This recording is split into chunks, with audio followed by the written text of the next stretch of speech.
Un día llego yo donde yo estaba trabajando, que era Cromos, y me dicen, ay, Fernando, están hablando Edgar Perea está hablando de usted en su programa. Y yo, bueno, y empiezo a oírlo, y empiezo, me quedé como un papel, a mí, cuando a uno empiezan a insultarlo de esa manera, damas y caballeros, prepárense, porque a partir de este momento le vamos a dar a estos churrasqueros duro y a la cabeza. Nosotros no comemos cuento con estas figuras infladas de Goicoechea, Batistuta, Ruggeri, Simeone, Redondo. Nosotros, con Rincón, Asprilla, Valencia y el pibe Valderrama, tenemos el fútbol suficiente para darles una lección a estos petulantes que creen que después de Dios no vienen los santos ni los ángeles, sino ellos. Esto que tú estás diciendo es una prueba concreta que podría yo llevar a un juicio para demostrar cómo ese tipo de afirmaciones dichas en la tribuna pública sí llevan a la violencia y a la muerte. Hay invitados de invitados. Todos los invitados que han estado aquí, con excepción de uno, y ustedes ya saben quién es, a todos los adoro. Hay uno al que no. Ustedes ya lo saben. Hay invitados de invitados y son aquellos en los que la conversación de 2 horas y 3 horas nunca será suficiente. Miguel Ángel del Río, por ejemplo, es uno. Ricardo Silva fue otro. Daniel Samper fue otro. Y tenemos otro de esos que necesitamos tener mucho tiempo, y es Fernando Araujo Vélez. Él fue editor cultural del Espectador, es un gran escritor colombiano, y con él tuvimos una conversación hace poquito, hace un podcast quizás, pero es importante continuarla porque es un hombre que está ocupado de pensar la vida, que es lo que yo recomiendo deberíamos hacer todos. Gracias, Fernando, por venir. Vamos a tener una conversación estupenda, y el tema de hoy, imagínense, arrancamos por fútbol. Vamos con Fernando Araujo. Hey, suscríbanse, denle like, ayúdennos. Nosotros les garantizamos que vamos a hacer lo mejor posible por tener la mejor gente, el mejor contenido, con la estupenda calidad que produce Germán y el equipo técnico del podcast, y ayúdennos con eso. Y acuérdense, estamos preparando el territorio para entregar 20 becas, una en administración, 10 en administración de empresas y otras 10 en ingeniería informática en la Corporación Universitaria de Cataluña, y queremos entregarlas a personas que realmente entiendan el sentido de la educación. Vamos con Fernando Araujo Vélez, hoy en Cero No Se Ve. Oigan, les tenemos novedades. A partir de ya existe la forma de hacerse miembro. Ustedes entran. La plata de verdad es un chiste, son como 25 centavos de dólar, pero para nosotros eso es un jurgo y nos sirve mucho. Y les voy a contar, o no, yo no, que Germán trabaje, les va a contar qué le pasa a los miembros. Pues entonces los miembros, Mauro, tienen un montón de ñapas que les queremos dar. La primera es que tienen insignias, tienen emojis hechos por nosotros especialmente para nuestros miembros. Tenemos también streaming del podcast cuando lo grabamos en vivo. Eso me gustó, lo hicimos hoy. Chévere. Lo hicimos hoy, está muy divertido. O sea, nos conectamos, decimos, estamos en vivo, véanos. Y ven todo. En crudo, como sale en crudo total. Y acceso a una vuelta en su cerebro, porque ahora solamente va a estar para miembros. Y la vuelta en el cerebro. Listo, eso es lo que hay que decir, ¿no es cierto? Pero además de eso... igual, si no quieren ser miembros, al menos suscríbanse. Nosotros los queremos igual. Los queremos igual. Pero entonces suscríbanse, denle like, comenten y compartan, y háganos crecer esta comunidad de gente que hace pensamiento crítico. Por favor, suscríbanse, háganle caso a Germán. Ese es un tipo chévere. Vamos, los esperamos como miembros. Chao.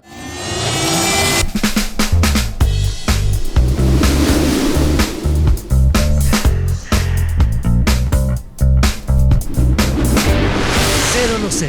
He ahí el podcast. Como si siguiéramos conversando. Claro, se llama Fernando Araujo, nunca se fue. Ya se los presenté y vamos a hablar con él tantas veces se pueda. Fernando, gracias por venir, hermano. Muchas gracias. Yo lo aprecio mucho porque de todas maneras, usted no es un hombre que necesite fama ni reconocimiento. Usted está viniendo aquí, espero por el placer de conversar, pero le toca coger un taxi o lo que sea, o el carro y llegar hasta acá a las 10 de la mañana. Yo lo aprecio mucho.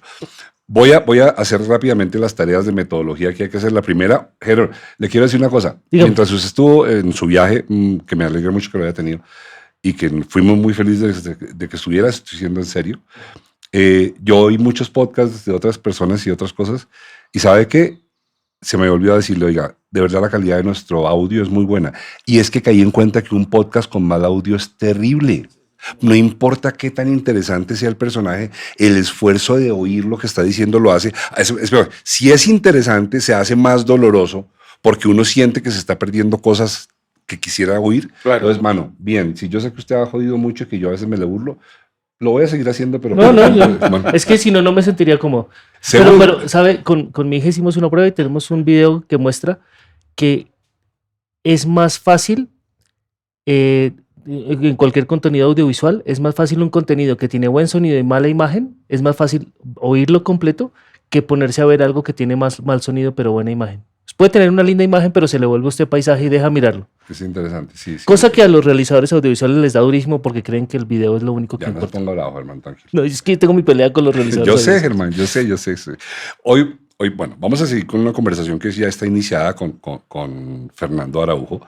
Fernando Araujo ya va a estar presentado, está representado. No voy a perder tiempo ahorita en eso, eso lo hacemos en la caja de comentarios y en una presentación que hago yo después. Y quiero que hablemos de dos cosas antes. Ger, nosotros vamos a dar, no estoy diciendo regalar, quiero aclarar, y Fer, yo aquí te invito a que te involucres en la idea. La Corporación Universidad de Cataluña, que es particularmente su vicerrector de investigación, es un seguidor muy amoroso de este podcast, le gusta mucho, se lo sabe de memoria, de hecho ya lo tuvimos aquí invitado y él anunció esto, nos ha entregado 20 becas de pregrado formal, aprobado por el ICETEX y todo, ICFES, digo, esas cosas. El ICETEX todavía ya no existe, ¿no es cierto? Lo acabaron hace poco, ¿no? Bueno, el ICFES, todo esto son becas realmente, o sea, en carreras profesionales en ingeniería informática y administración de empresas. O sea, tenemos 10 en la una, 10 en la otra, y tenemos la tarea de entregarle eso a nuestros suscriptores y a la gente que nos siga. Todavía no he podido encontrar, y no hemos podido encontrar, de qué forma vamos a hacer llegar eso a las personas, porque yo no quiero que eso sea un regalo de una rifa o una piñata. Claro. Para una piñata está bien que haya bombombunes, pero no educación, creo yo. Entonces, Ger, tenemos que pensar cómo vamos a elegir a las personas, a quienes les vamos a dar esas becas. Porque son personas que quieran, ingeniería que informática quieran estudiar. Y administración de empresas. Es una carrera completa de 4 años, las dos. O sea, para mí esto es una vaina bárbara, esto es una cosa loca. Podríamos empezar por una primera tarea para las personas que les interese. Y es que investiguen sobre las dos carreras, que es simplemente entrar a la página se llama, perdón, es que no alcanzo. Corporación Universitaria Universitaria de Cataluña. Es que quería decir el nombre de la página, pero bueno, buscan Corporación Universitaria de Cataluña. Cataluña. En la caja de comentarios. Y que averigüen sobre las carreras y que nos digan, pues para que nos vayan diciendo por qué quisieran estudiar o administración de empresas o la otra que se llama informática. Administración de empresas e ingeniería informática. Ingeniería informática. Pues, y que miren el pensum. Claro, que miren si eso es lo que quieren. Claro, creo que es por donde se empieza, ¿o no? Fer, si a usted le dieran 20 becas, le dijeran, vea, en la Universidad de Cataluña o en donde sea, que sean becas reales, o sea, de instituciones formales y que de verdad provean un título y que a veces a la gente le sirve mucho tener un título. ¿Cómo se las harías llegar a la gente? Yo creo mucho en una frase que vi algún día en un comercial de fútbol, una cosa por el estilo que de Churchill era, ¿no? Y Churchill decía, prefiero la actitud que la aptitud. Y cuando he tenido que contratar gente me he dejado llevar por, entre otras cosas, eso. Ahora es muy difícil medir la actitud. Me he equivocado, pero muchas veces no me he equivocado. Yo creo que la actitud es fundamental para la vida, para todo, y para el estudio ni se diga. O sea, ahora, ¿cómo hacemos para saber? Pues hablando con todos los candidatos y mirando a ver qué actitud tienen, que vayan más allá de es que tengo el título y lo cuelgo nada más porque lo necesito como un paso metodológico, nada, no sé. Sí, papá, un diploma. Mi mamá, y yo sé que mucha gente más lo ha dicho, gente interesante, que ella decía, yo prefiero 1000 veces, porque tenía unos hijos un poco arrogantes, decía, yo prefiero 1000 veces un bruto con voluntad que un inteligente que no sirve para nada. Pero claro, estamos repletos de gente con aptitud, tienen 60 títulos, 42 idiomas y obviamente por lo mismo no hacen nada porque consideran que se lo merecen todo y entonces soy genio. No eres ningún genio. Y esperan un gran sueldo. No, claro, por supuesto, etcétera, etcétera, etcétera. Y un gran aplauso. Hay un personaje que aparece con frecuencia, yo lo oigo porque de todas maneras es interesante. El que fue ministro de Educación de Petro, ¿cómo es que se llama? Que también fue ministro de Salud de Santos. Gaviria, Alejandro Gaviria. Sí. Este señor no se la puede creer que estudió en los Estados Unidos. Él, cada frase de por medio cuenta que estudió en los Estados Unidos, que hizo un posgrado y que hizo una tesis. Pero es increíble, es como una muletilla, es como la gente que dice, ajá, Ajá, en lugar de decir, ajá, dice, estudié en los Estados Unidos, hablo inglés e hice un posgrado. Estudié en los Estados Unidos, hablo inglés, y además de eso se siente el dueño y poseedor Del de la conocimiento identidad. final. No, ¿sabes de quién? De Aldous Huxley. Ajá, Porque hizo ok. la tesis de Aldous Huxley Ya. y él se quedó dueño de Aldous Huxley. Claro, claro, claro. Dejemos a ese man tranquilo. Pues hablemos sobre nuestro otro Nuestro Atlantic Park, Atlantic Ciudad Park, Industrial, Ciudad el personaje los personajes que nos ayudan. De este ya hablamos un poco Sí, antes, claro. en el pasado. Es maravilloso. Y es este proyecto que está cerca de Barranquilla, en Malambo, sobre el que Ger estudia mucho y sobre el cual queremos hacer una manifestación de admiración a alguien que tenga tanta fe en sí mismo y en este país. Entonces, Atlantic Park Ciudad Industrial nos patrocina la pregunta que viene más adelante, Ger, que es la pregunta de podcast común y corriente. Pobre Fernando, 2 veces ha tenido que aguantarse su pregunta de podcast porque hoy es la segunda. Pobrecito, yo Sí. me Espero que haya compadezco preparado de algo bien Fernando. bajo y bien cochino, ¿no? Muy, hoy estoy arrastrado. Gracias a Atlantic Park Ciudad Industrial. Más tarde volvemos a hablar de ellos. Cuando lleguemos a la pregunta de podcast común y corriente, vamos a entrar en materia. Y otra cosa que, ¿sabes qué? En los podcasts que vi cuando usted no estaba, la gente insiste mucho en decirle a la gente, porfa, miren, de verdad, nosotros haremos todo lo posible, y eso es una promesa, por hacer de este contenido un contenido que aporte, que sea grato de escuchar, que esté producido con buena calidad, con el sonido que hace Germán. Hoy en día estamos estrenando sistema de producción. Hoy a la cabeza está Edwin Cano, que esto está cambiando. Tecnológicamente ustedes no lo ven, pero hemos cambiado mucho, lo estamos haciendo más eficiente. Todo eso lo hacemos. Lo único que necesitamos es que ustedes se suscriban y le den like. Ni siquiera que se hagan miembros. Si quieren ser miembros, háganle, está bueno. Pero por lo pronto, suscríbanse y denle like. Eso nos ayuda muchísimo. Y recomiéndenselo a quien ustedes consideren. Y como dice mi esposa, a sus amigos. Y si no a sus enemigos, también háganles ese daño. Pero también, y si quieren ayudarnos un poquitico, buscan el botón que dice unirme y se unen y se vuelven miembros y pueden ver estas transmisiones en vivo. Y pueden participar online. Y pueden participar online. Por ejemplo, ahorita tenemos a Juan Guillermo conectado. Juan Guillermo Sánchez, si quiere mandar una pregunta, yo se la pasaré a Juan Fernando. Guillermo, muchas gracias, hermano. Muchas gracias. Fernando, es que es raro esto porque esta pose de presentador me cae gorda, pero la tengo que hacer un poco para adelantar la gestión del programa. Entonces, toda esta pose de presentador me la quiero quitar rápido porque a mí lo que me gusta es hablar contigo. Me gusta mucho hablar contigo. Y yo creo que estoy abusando de tu buena voluntad. Y la vez pasada, a mí se me quedaron muchos temas, pero hay uno sobre el que quiero que arranquemos hoy a ver a dónde nos lleva porque no tengo plan. No tengo plan. Tengo unas cosas ahí de las que quiero tocar contigo, pero no tengo plan. Pero hay una cosa que sí quiero que hablemos, de fútbol. Esa fue la tarea que quedamos la vez pasada. Sí, ¿no es cierto? Sí, de la vez pasada terminamos de hablar de cosas culturales y vamos a hablar de fútbol. Y voy a arrancar por algo que me parece re justo, porque además he sido descuidado. Tú eres un autor serio, tú escribes libros y los publicas y la gente los lee y se quedan en la historia. Y te escribiste uno que se llama La pena máxima, juicio al fútbol colombiano. Lo traje. No, Y es el único ejemplar que tengo y es el único ejemplar que queda por ahí. Es para mí. Hay dos en la Luis Ángel Arango, claro, es para mí, obviamente. Pero durante mucho tiempo no lo tuve, porque aunque la gente crea que no, uno hace los libros y muchas veces uno los regala y yo no sé qué, pensando que son inmortales, pero en otras bibliotecas la de uno se queda vacía. No, porque quiero contar no sobre lo que yo escribí, sino algunas cuestiones que hablan de nuestro país y nuestro periodismo. ¿De alguna manera está vinculado con la película? ¿Hay una película? No, lo que pasa es que este se llama, mira, Pena Máxima, ¿cierto? En la película, yo no me acuerdo quién, pero me llamaron a preguntarme si tenía algún problema en que utilizaran el nombre, yo no sé qué, yo decía, no, yo no tengo ningún problema, pero obviamente la mitad de los derechos, yo no sé qué porcentaje le corresponde a Planeta. Ellos hablaron con Planeta y por eso le pusieron La Pena Máxima. La Pena Máxima. Sí, ellos querían ponerle La Pena Máxima. Ya hay dos versiones. Ya hay dos versiones, este año o el año pasado salió una versión nueva. Yo tengo una historia íntima que la voy a contar aquí, nunca lo he contado. No la hace bien ni la hace mal a nadie. Yo tuve la verdad, es el privilegio. Cuando Dago escribió el guión, nos lo dio a leer a Mauricio Miranda y a mí. La de la primera. La primera, sí, que la protagonizaron Robinson Díaz y Enrique Carriazo. Y yo me acuerdo que yo, pues por hacer la tarea, porque uno entre colegas tiene que hacer esa tarea, yo estaba en un parqueadero y dije, ay, pucha, toca leer el guión de Dago. Y agarré y saqué el guión de La Pena Máxima y lo empecé a leer en el parqueadero. Mano, no me pude salir del parqueadero hasta que no terminé el guión. Qué buen guión, qué película tan regular.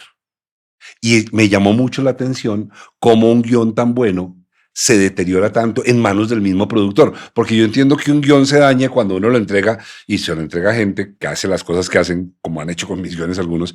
Pero aquí era el mismo productor. Y es una pregunta, no se la hice a Dado cuando vino, ¿por qué no cuidó lo que había en el guión? Pero bueno, eso es otra cosa. Hablemos de Pena Máxima. Ese libro, ¿qué pasó? ¿Por qué lo No, hiciste? este libro lo hice por ahí, sí, como decía Silvio Rodríguez en una canción, la rabia es mi vocación. Eh, ¿Podemos poner eso de highlight? Sí, sí, sí, sí. y obviamente, este libro comienza y la historia del libro comienza en el 5-0, en el 5 de septiembre del Argentina, 93. Colombia. Yo estuve en ese partido, las discusiones acá, ya todo Allá el en mundo, Buenos Aires estuviste. claro, entonces todo el mundo creía que íbamos a ser campeones del mundo, tararara. Entonces, pues yo estuve muy involucrado dentro de todo esto, pues pocas veces cuento esta historia, pero después Ricardo Silva escribió una novela que se llama Autogol, en donde me puso de personaje, porque obviamente yo recorría, digamos, las entrañas de ese monstruo, que sí era un monstruo muy monstruoso y muy oscuro.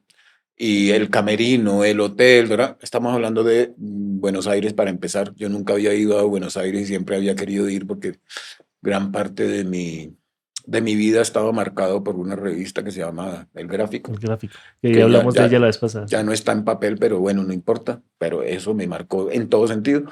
Y Buenos Aires, bueno, es Buenos Aires. Entonces yo era absolutamente feliz y asombrado, pero también era absolutamente, sí, o sea, enloquecido para mal de los personajes, asustado. O sea, eran unos personajes que realmente acá no hay ninguno en esta sala y que uno muy pocas veces ve. ¿No? Esos son unos personajes que surgen en los mundiales, que uno dice, pero ¿en dónde viven esos personajes? Todos esos personajes hacían parte de el staff no oficial de la selección Colombia, pero eran los que mandaban. Ah, pero eran colombianos, no Sí, que argentinos. sí, claro, colombianos, obviamente, pero eran los que mandaban. Entonces estaban mezclados con los jugadores en el camerino después del triunfo.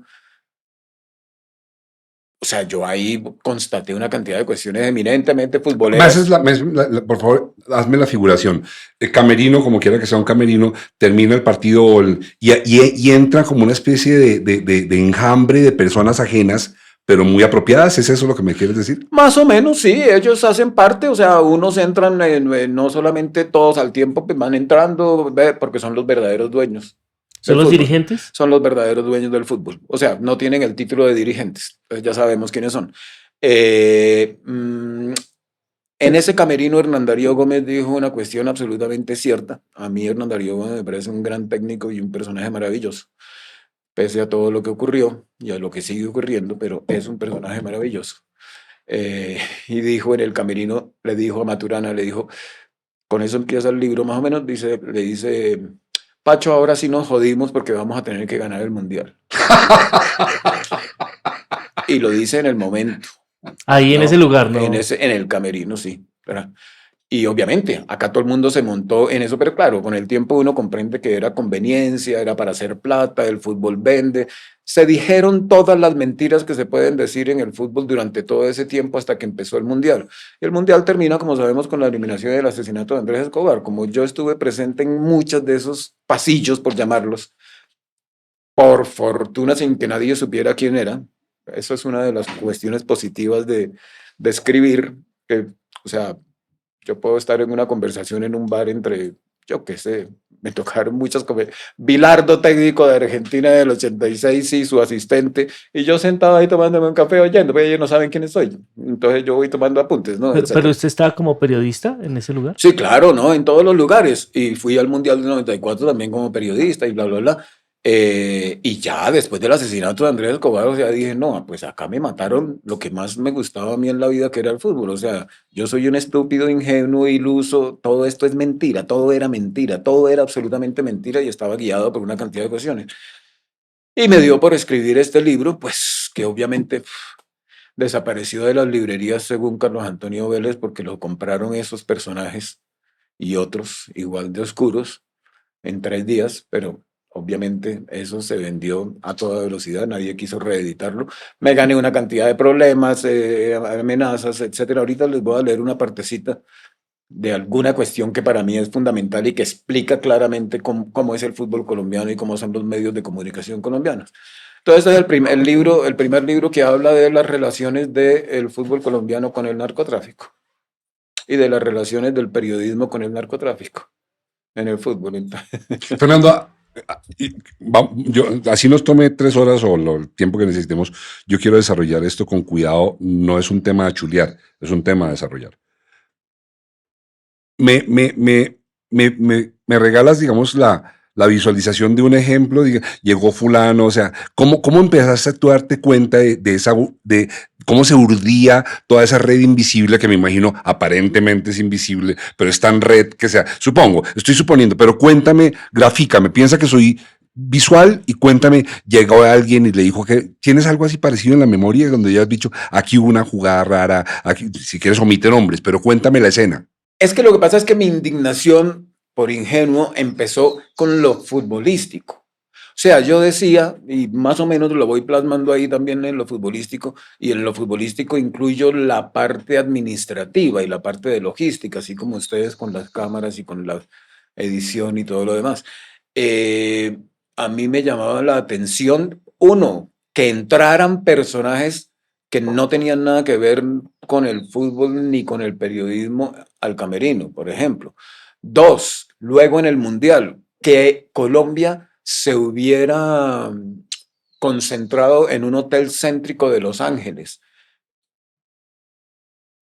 cuando Argentina o Brasil o Italia o Alemania o todas las grandes selecciones con un año de antelación empiezan a buscar en dónde se van a concentrar, lugares apartados, por eso se llama concentración, entre otras, con campos de fútbol, con gimnasio. Colombia en un hotel céntrico de Los Ángeles, o sea, en el centro del barullo. Todos los jugadores estaban en distintas habitaciones, hacían lo que les daba la gana, pedían la comida que querían, subían mujeres, hombres. Estos personajes también estaban en ese hotel. Además eran unos, digo yo, eran unos deportistas no tan profesionales como los de ahora. O sea, No, pues bueno, pues sí, era lo que se vivía, pero mi gran conclusión para sintetizarlo es que la selección Colombia de fútbol es la selección Colombia. Colombia. No es la selección Alemania, no es la selección Francia, no es la selección Inglaterra. o sea, No es sí nos selección. representa. Totalmente, totalmente, totalmente.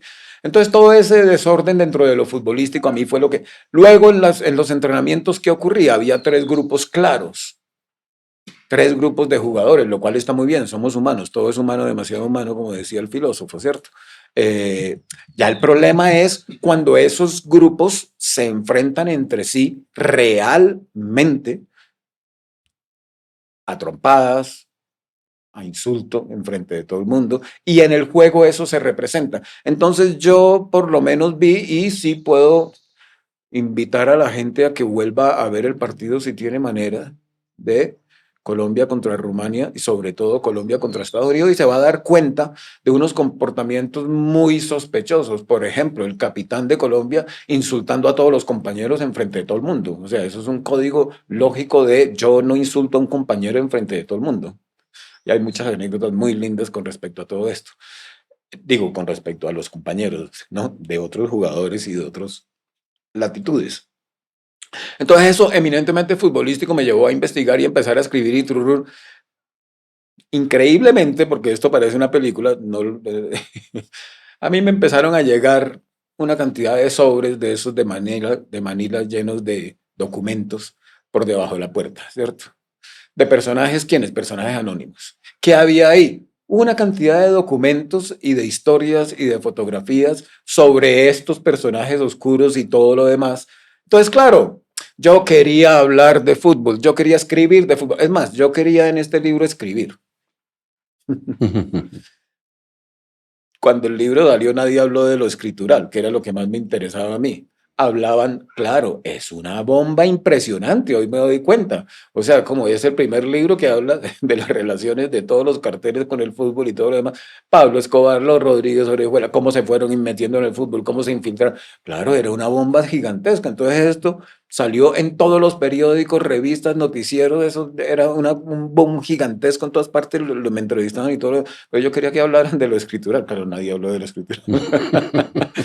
Por eso digo que son una suma de ingenuidades y de cuestiones muy graciosas, pero ok, yo quería escribir y quería escribir de fútbol y terminé escribiendo, sí, de fútbol, pero con todo esto, porque es que esto era lo que realmente guiaba lo demás. Entonces sí me llegó una cantidad de información de una cantidad de personas, pues estaba constatada, o sea, había que constatarla y todo lo demás y decir, bueno, será cierto. Pero ahí estaba la foto de los Rodríguez Orejuela, yo qué sé, en el Club del América de Cali recibiendo una condecoración de parte del presidente del América de Cali. Entonces eso no era posible que hubiera sido falseado, ¿no? Y documentos de notarías y cheques y cuestión de compras de árbitros, testimonios de muchos árbitros comprados, en fin, hubo una cantidad de cuestiones, pero bueno, volvemos a lo mismo. El fútbol de Colombia es el fútbol de Colombia. Léeme, por favor, si te parece lo que querías leernos, ¿no? No, porque esto habla del 5-0. Yo digo, yo decía, bueno, ok, esta es la introducción, esto me llevó una semana de insultos a sazón de 1 hora al día del señor. Todavía no había redes sociales, era directamente no, al claro, periódico. directamente. Pero un día llego yo donde yo estaba trabajando, que era Cromos, y me dicen, ay, Fernando, están hablando de Edgar Perea, está hablando de usted en su programa. Y yo, bueno, y empiezo a oírlo, y empiezo, o sea, me quedé como un papel, yo, o sea, a mí, o sea, cuando a uno empiezan a insultarlo de esa manera, y sigue el insulto y sigue, y por la radio, y dele, y al mediodía en el programa que tenía o sea, yo no sé si les ha ocurrido, es una cuestión, lo transforma uno, o sea, queda uno demudado, queda uno blanco, perplejo, en fin.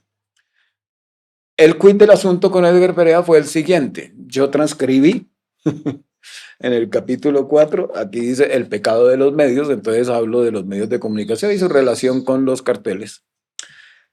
Y con el fútbol y todo lo demás, y para tratar de explicar qué ocurría. Entonces, esto es 5 de septiembre de 1993, yo estaba en Buenos Aires, luego escuché la grabación y la transcribí. Dice, muy buenas tardes, a partir de ahora en este momento, la voz, el más grande, Edgar Perea Arias, enseguida se escucha un jingle que dice, tu papá llevará a todos los rincones de mi querida patria, Colombia, las acciones de este dramático partido entre las selecciones de Argentina. Suena otro jingle, chiflidos, chiflidos y un coro, Argentina se murió, murió, Argentina se murió. Y Colombia suena otro jingle que dice, ay, qué orgulloso me siento de ser un buen colombiano. La voz del locutor continuó. Así es, damas y caballeros, les voy a narrar los 90 minutos más dramáticos y emocionantes de la historia del fútbol suramericano. Como si ya no hubieran pasado además 2 finales de mundiales de suramericanos, Uruguay, Argentina en el 30 y Brasil. Uruguay en el 50, pero este es el partido más importante, porque aquí todo es lo más, ¿no?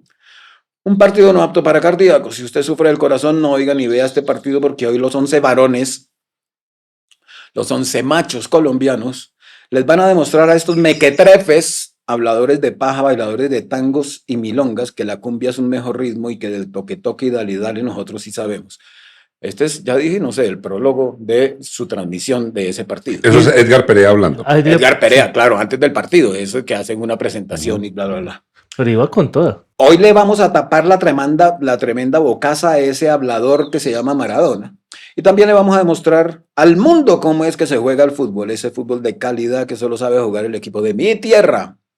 Damas y caballeros, prepárense porque a partir de este momento les vamos a dar a estos churrasqueros duro y a la cabeza.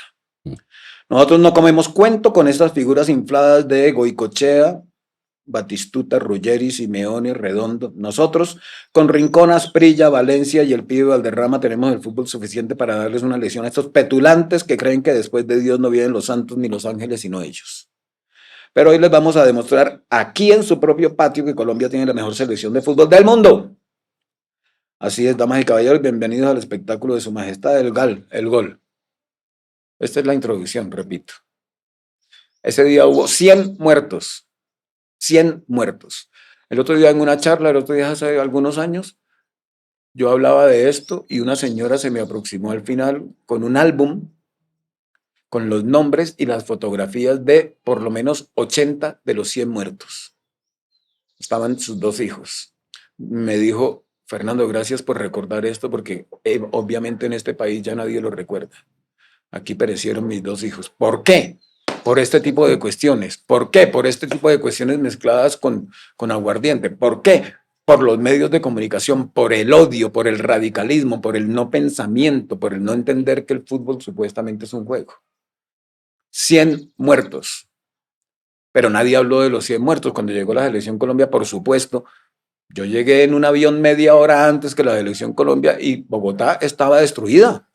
Y o sea, banderas de Argentina quemadas, eso lleno de cigarrillos, de colillas, de botellas de aguardiente, yo no sé, aquí ustedes lo vivieron acá, yo no, o no sé, yo lo viví allá y me tocó venir escribiendo, yo le tengo pánico a los aviones, pero me tocó porque tenía que venir a cerrar un suplemento de 32 páginas en cromos que obviamente todo el mundo patrocinó. Entonces había que escribir a todos los diarios. Ese fue el único vuelo al que no le tuve miedo, por supuesto, porque me tocó venir escribiendo. Cuando llegué al aeropuerto El Dorado y salí, eso no había taxi, no había nada, todo estaba esto. Pero ¿qué había pasado? Parecía que hubiera pasado una guerra acá, y pasó una guerra. Pero entonces cuando llegó la Selección Colombia, ¿qué hicieron? Fueron allá al Campín, César Gaviria, todo el mundo a pedir por ellos, los ídolos, esto, aquello, maravilloso, los héroes de la patria, la patria. O sea, una cantidad de cuestiones. Y a uno le va empezando a bullir la sangre. O sea, a mí me empezaba a bullir la sangre. Decía, esto es una mentira.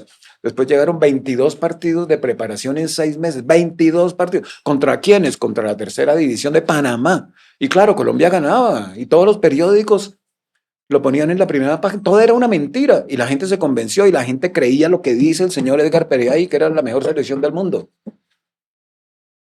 Luego mataron a Andrés Escobar, ¿cómo no lo iban a matar? Cualquiera que tuviera un error iba a ser muerto. Fernando, Porque, perdón, señor. es que hablando sobre eso, y no sé si le pasa a Mauricio, hay momentos en la vida de uno que uno recuerda. Por ejemplo, yo recuerdo dónde estaba cuando vi la noticia de la muerte de Pablo Escobar. Recuerdo, recuerdo cosas sobre el Palacio de Justicia y también recuerdo qué pasó ese día. Y de los 3, lo que más recuerdo vivamente fue lo que pasó después del partido, porque fue muy agresivo. Yo recuerdo haber estado, o sea, vivíamos allá en la casa de Guaymaral y yo tenía que devolver a mi novia a su casa y mis amigos dijeron, queremos seguir la rumba y yo les dije, bueno, espérenme, yo me regreso, la llevo a ella a su casa que era hasta Chapinero. Y regreso y seguimos la rumba. Pues esa ida y vuelta de Chapinero me tomó 4 horas, me tocó desviarme la autopista, casi nos voltean el carro. Era muy agresivo. Claro, Ese día fue muy agresivo. Claro. No sé si usted lo recuerda ese día. Yo, para mí, esto, me voy a contener. Yo podría aquí, yo tengo claro cuando me empecé a divorciar de Colombia, y ese es uno de los momentos grandes en que me divorcio de Colombia. Ese, y luego la muerte de Andrés Escobar, yo dije, se acabó para mí este país. Aquí me tocó vivir, pero en la medida de lo posible lo voy a evitar. Mira que llamativo, y no sé si te lo he contado, pero recuerdo una vez una charla en los Andes con tu hermano, Germán Navastaler. Y el moderador era Iván Mejía. Y el señor Iván Mejía, y de invitados estaban otro personaje y yo. El señor Iván Mejía, por supuesto, pasaba por encima de mí. O sea, nunca me daba la palabra. Nunca hablé en la charla. Porque lo importante era Germán y el otro. Claro, pero porque es que Iván Mejía estaba aquí reseñado. Ah, ¿qué? ¿Ves? Entonces Iván Mejía, y me ocurrieron 1000 cosas con los periodistas o con muchos periodistas en este país, pero lo que me quedó de esa charla, que no fue charla, porque obviamente pues, yo no hablé, o sea, fue una frase de tu hermano que dijo, el fútbol colombiano es una máquina de muerte. En ese momento todavía, y yo ya había escrito el libro, todavía, yo decía, está como exagerado esto, hoy tiene toda la razón. Es una máquina de muerte. Y ha sido así. Aquí hemos matado periodistas, árbitros, jugadores, dirigentes, hinchas. Aficionados.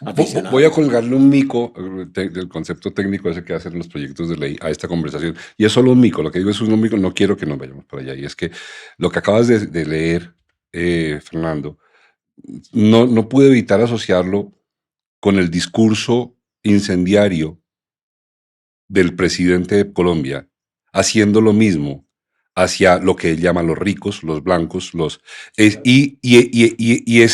esto que tú estás diciendo es una prueba concreta que podría llevar a un juicio para demostrar cómo ese tipo de afirmaciones dichas en la tribuna pública sí llevan a la violencia y a la muerte.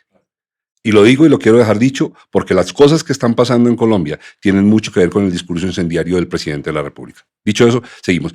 Fernando, tú escribiste el libro, pero además de eso, tú lo confiesas y es una cosa agradable. Yo lo comparto y me gusta, porque en eso te acompañas mucho de mi hijo, que también se llama Fernando, él te acompaña a ti. Ustedes los dos saben claramente, tú y mi hijo Fernando, que también es un hombre adorador del fútbol, que esto todos lo saben. Y adicionalmente a eso, no estoy reprochándolo, estoy pidiendo que le hagamos la anatomía al asunto, porque es que es una ambigüedad muy interesante y aún así a mí me gusta el fútbol, claro, pero el amor que tú tienes por el fútbol, el amor que mi hijo tiene por el fútbol, es una cosa que va más allá de lo cotidiano. O sea, saben mucho, leen mucho. Ayer tuve una conversación de él acerca de Pekerman y lo que mi hijo sabe de fútbol es bárbaro y tiene 25 años y yo no sé a qué horas lo estudió, a qué horas lo vio. ¿Cómo convives tú con esa posición crítica y además tu pasión por el fútbol? Uy, no, por eso, esa es otra de las razones. O sea, claro, dentro del medio colombiano y en Colombia la cantidad de discusiones que yo he tenido que soportar en la vida han sido infinitas y de furias y de todo lo demás, porque es que la gente se deja llevar por el fanatismo y no trata de ver una cantidad de hechos. Ahora, seguramente también yo soy insoportable en mis posturas, seguramente, ok, pero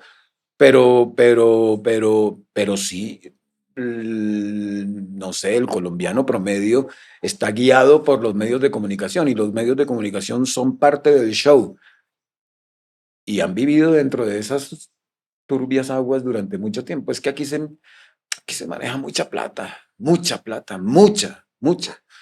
Bueno, en el fútbol en general. Entonces, pues obviamente todo vale, o sea, una persona como yo soy absolutamente, ¿cómo se llama eso? Dañina para el fútbol, para la familia fútbol, como la llama Puche González, que es uno de los personajes para mí más importantes del fútbol colombiano, creador, fundador De la Asociación de la de Asociación Futbolistas. de Futbolistas, El de presidente, agremiados. creo que es el presidente. Claro, exactamente, ¿no? Y es un tipo que se conoce ahí sí, todas las entrañas del fútbol, todos los chismes, todas las historias, todas las cuestiones, fue amenazado 1000 veces. Y él decía, es que es una familia, familia en el sentido del padrino, la familia del fútbol. Medio Claro, claro, yo nunca hice parte de esa familia ni me interesa, pero no digamos mentiras, pero no es porque, mi postura ética, no, en aquel entonces no tenía ninguna postura, bueno, de pronto tenía una postura ética que va por debajo y que uno no la conoce, pero para mí lo importante era el fútbol y me habían acuchillado el fútbol. Sí, me dieron muchos bofetones y me dijeron, mire, todo lo que usted creía es mentira, todo esto está manejado, los jugadores son titiriteros, los resultados están impuestos, hay una cantidad de mafias por dentro y sigue habiendo. Y estamos a 30 años, este libro salió hace 30 años. ¿Usted es hincha de algún equipo? Era hincha de niño, tanto de Millonarios como de Santa Fe. ¿Se puede ser hincha de los dos equipos? Yo iba al estadio cada 8 días porque mi papá me daba una tarjetica para poder entrar a fútbol y además estamos hablando de otra Bogotá y otra Colombia y los niños podían ir por la calle y yo me iba en una buseta y me devolvía la número 5. ¿Y entraba a Gorriones o no? No, era en Occidental, pues ahí y veía a las mismas personas y se sentaba uno al lado del hincha de un lado y del otro, y del de Santa Fe, y uno se hacía amigo de todos. Un domingo era Willington Ortiz, el domingo siguiente era Ernesto Díaz, o sea, unos jugadores espectaculares. Vi jugar a Maturana, Alejandro Brand, que me maravillaba, en fin, una cantidad de grandísimos jugadores. Era otra historia. También al mismo tiempo me iba haciendo hincha de Argentina por el gráfico. Muy hincha de Argentina. Cada Argentina vez más hincha de Argentina. Selección. Como selección y no, pero no un equipo en Argentina. Me gustaba River, después me gustó Boca porque Maradona estaba ahí, después me gustó Estudiantes. Yo no tengo problema con o sea, a mí lo confieso, yo soy una veleta, a mí me importa un pepino el equipo, no, a mí me gustan. Yo soy hincha de los jugadores y de los técnicos. Para mí el personaje preferido, mi personaje preferido en el fútbol es Marcelo Bielsa. Yo voy a ser hincha del equipo a donde Marcelo Bielsa vaya porque tiene unas posturas éticas, filosóficas y futbolísticas para mí salidas de todo y ni siquiera del fútbol, de la vida. O sea, es un tipo que no hace parte de esta vida. Es que yo le agradezco esa respuesta porque pienso muy parecido a usted. Y hemos tenido esa conversación acá. Y yo le he preguntado, por ejemplo, le pregunté a Pino Calat si- que, que si uno puede cambiar de equipo. Y entonces toda la gente, todas las personas que están muy metidos en el fútbol es como, no, usted tiene que ser hincha de un equipo por siempre. Y si Pero no es hincha de ese equipo por siempre, usted es es que apátrida. perdóname que te interrumpa. Y se sustentan su teoría en una bendita frase de Eduardo Galeano.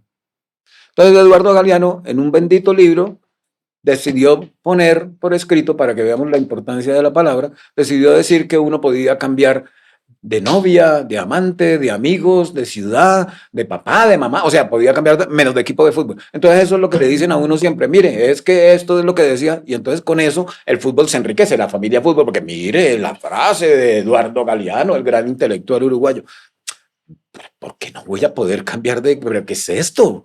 O sea, esto es absurdo de venir a decir que es que porque yo empecé siendo hincha de Millonarios, tengo que seguir siendo hincha de Millonarios toda la vida. Es más, Millonarios me parece que es uno de los peores ejemplos como organización para el fútbol colombiano. Pero claro, todos los hinchas de Millonarios dicen que es la maravilla y entonces se sustentan la época del Dorado. La época del Dorado, como dijimos el otro día, así de pasada, fue lo peor que le pudo pasar al fútbol colombiano, desde mi punto de vista. Pues. Mm. Y Di Stéfano y Pedernera y Cosi y Rossi y todo lo demás fueron bastante vendidos. Así los hinchas de Millonarios me maten ahorita, pero bueno. Yo quiero sumarme a lo que tú dices. Yo soy hincha de Millonarios y ahora no vamos a hablar de toda esa historia porque quiero hablar de ti. Lo mío es muy vulgar. Yo soy un hincha vulgar. Yo no sé nada. Yo no al No, estadio he ido 3 veces. no, O sea, no ve los yo soy, partidos. no, pero pues me hice hincha de Millonarios por una cosa afectiva. Mi hermano Bernardo me dijo, yo tenía 6 años, entonces uno sigue al hermano. Qué Claro, chévere. claro, claro. Y con Fernando, mi hijo, hemos tenido esta misma conversación. Fernando también me dijo, y un día que yo dije que yo en el podcast me iba a declarar no hincha de Millonarios, iba a renunciar. Entonces Fernando me controvirtió con lo de esto de Galeano. Y yo empecé me gusta la idea de jugar con esa carambola porque como no me importa, entonces, pero lo que sí estoy de acuerdo contigo es que si a mí me preguntas, con rol usted de qué equipo es hincha, yo te tengo que decir que de Millonarios, con gran vergüenza. Y mi razón por la vergüenza son dos. Es un equipo que reconoció haber comprado 2 estrellas con el dinero de la mafia, su presidente lo reconoce, le dice a quien quiera que sea, oigan, renunciemos a esas 2 estrellas, y todo el mundo dice que no. Y yo digo, yo no he salido de ese pedazo todavía.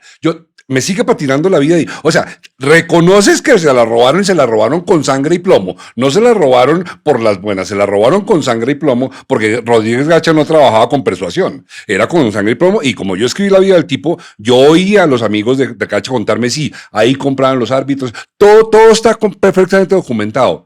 Tienen las 2 estrellas que se roban ellos, que se inventan. Y la comunidad dice, no miremos eso porque las 2 estrellas son bonitas. Fernando, otro punto de ruptura para mí con el país enorme. Y la otra razón por la que me siento avergonzado de haber tenido este tatuaje es que, como digo yo no puedo celebrar un gol al mismo tiempo que lo celebra Andrés Pastrana. No puedo. Yo no puedo estar contento por la misma razón que pueda estar contento Andrés Pastrana, por lo mismo que me pasa con la Selección Colombia. No puedo estar contento al tiempo con Álvaro Uribe. No puedo. Y ahora con otros, Claro. del otro lado. Entonces, y eso, hay un apéndice al asunto, pero sí creo que eso que acabamos de decir con Millonarios, por ejemplo, es una pésima cicatriz para la cultura civil colombiana. Total. Pero sin defender a Millonarios. No me vaya a decir que los demás también lo Es que- hacían. es que- porque es que a si no- no- ninguno le dijeron que borraba las estrellas. No, pero lo entiendo, pero es que si no va a ponerse, deberían borrar las estrellas de todos. Sí. Pero es que en este caso reconocieron, es que lo que lo hace diferente es que los otros no lo han dicho. Aquí ellos mismos Pero- reconocen. Pero el todo el mundo pecado. sabe que el América era de los Claro, Rodríguez pero es que hay Gacha. Y que un punto distinto. Es que aquí está probado por el mismo autor del crimen. Ese es el punto neurálgico y lógico en el que yo me detengo, porque los otros me pueden empantanar y decir, no, es que usted no sabe. No, pero es que aquí ellos lo dijeron. Claro.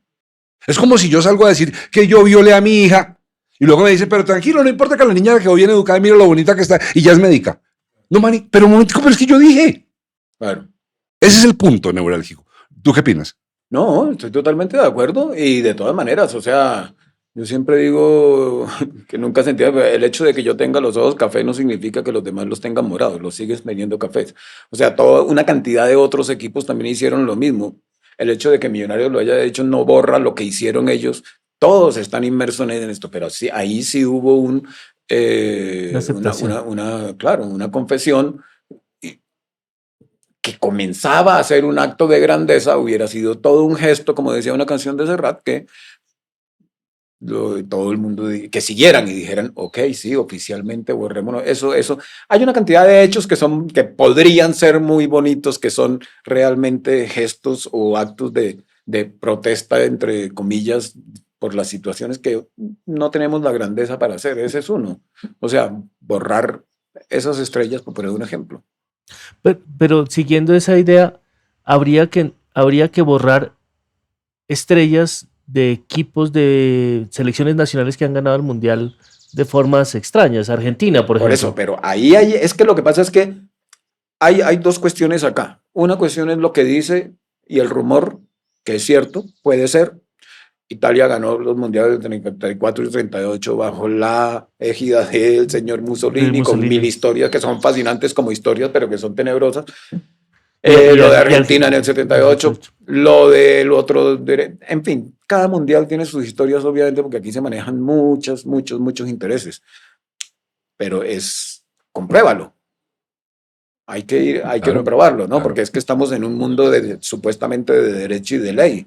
Entonces, no es que el rumor diga, no, compruébalo. Pero aquí cuando ya hay una confesión, que por lo menos desde mi ignorancia es lo que uno ve en las películas, cuando ya confiesan no hay nada que hacer, Es que confesó. es una cosa, Fernando, es una cosa demencial. Mm. Es demencial. Y lo va a llevar a otros territorios. No nos vamos a ir para allá, pero el ministro del Interior de Colombia tiene una grabación en donde confiesa y le dice a su cómplice que ellos se robaron 15.000 millones de pesos y que si subiera lo que ellos hicieron estarían presos. Y es ministro del Interior y el país pasa y yo digo, pero venga, ¿y ese paisaje qué? Sí, Ese paisaje, no, eso ya no importa porque es que ahora estamos en otra cosa, pero es que eso era muy grave, no importa. Y ahorita además de eso salen y con enjundia acusan a otros de comprar votos y están condenando a las elecciones futuras porque va a haber corrupción. Pero hermano, pero tú confesaste que tú eres parte de la corrupción y a nadie le importa.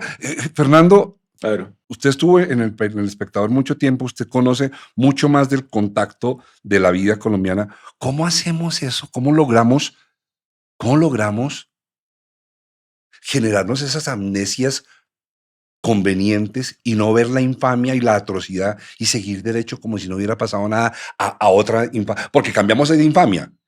Vamos saltando de infamia en infamia. Sí. Y la anterior, que obviamente igual de grave que la que tenemos ahora, se olvida. Tú que trabajaste en el periódico, ¿cómo logramos esa esquizofrenia? ¿O cómo se llama eso? Yo creo que esquizofrenia conveniente. O sea, ahí tú dijiste una palabra que es conveniencia y yo pienso que hoy estamos en poder de una moral conveniente. Y creo que cada vez va a ser peor, tristemente. Pero porque no hay pensamiento. Yo creo que lo único que nos puede sacar de este estado en el que estamos es la cultura, es el pensamiento, es la lectura, es el debate, es la escritura, son toda esta cantidad de cuestiones.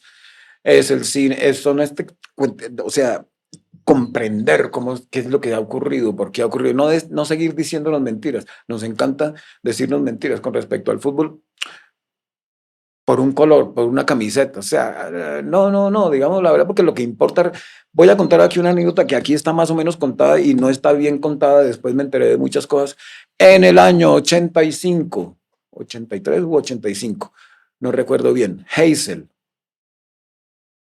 Algún día pasé por ahí, estaba vacío el estadio, era un martes.